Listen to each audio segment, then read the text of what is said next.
पवार यांचं दुःखद निधन झालेलं आहे. विमानाचा स्फोट झालेला आहे. मंदार गोंजानी सध्या आपल्यासोबत आहेत. मंदार, अत्यंत धक्कादायक बातमी, अजित पवार यांचं निधन झाल्याचं कळतंय.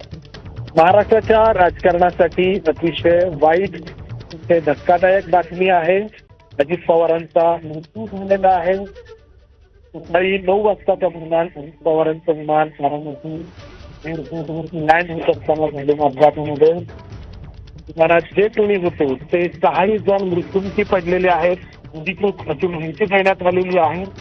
या अपघातामध्ये अजित पवारांसोबत त्यांचे अंगरक्षक, वैमानिक आणि इतर मेंबर होता, ते सगळे यामध्ये मृत्युमुखी पडलेले आहेत. अजित पवार आज जिल्हा परिषदेच्या निवडणुकीसाठी 4 प्रचार सभा घेणार होते बारामती परिसरामध्ये, बारामती तालुक्यामध्ये, आणि त्यासाठी ते विमानाने मुंबईहून बारामतीमध्ये दाखल होते.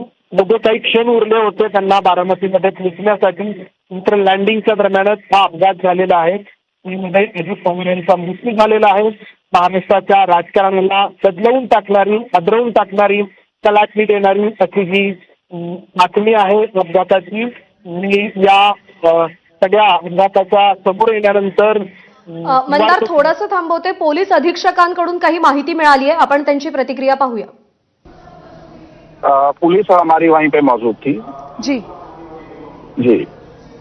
और जिस समय आप लोग पहुंचे होंगे सर इस हादसे वाली जगह पर, उस समय मतलब आपको क्या जानकारी मिली? हादसे के बाद क्या आग लग गई थी इस विमान में? इसको लेकर कुछ डिटेल्स?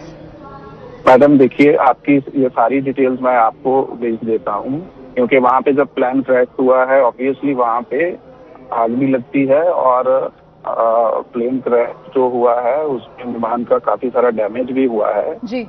और उसमें से होने के बाद जो हमें वहाँ पे बॉडीज मिली हैं, उनको हमने इमीडिएटली जो है वो हॉस्पिटल में पहुंचाया है।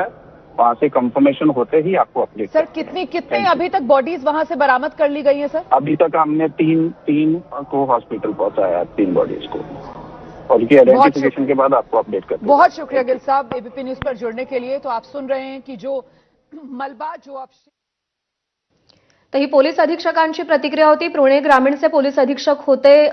जे काही या विमान अपघातामध्ये जखमी झाले होते किंवा ज्या काही बॉडीज हाती आलेल्या होत्या त्या सगळ्या रुग्णालयात पाठवल्या गेल्याची माहिती त्यांनी दिली आहे. पण महाराष्ट्राच्या राजकारणातला आजचा अत्यंत काळा आणि दुःखद असा दिवस, उपमुख्यमंत्री अजित पवार यांचं विमान अपघातामध्ये निधन झालंय. प्रचंड हादरवणारी आणि तेवढीच दुःखद आणि धक्कादायक घटना आहे.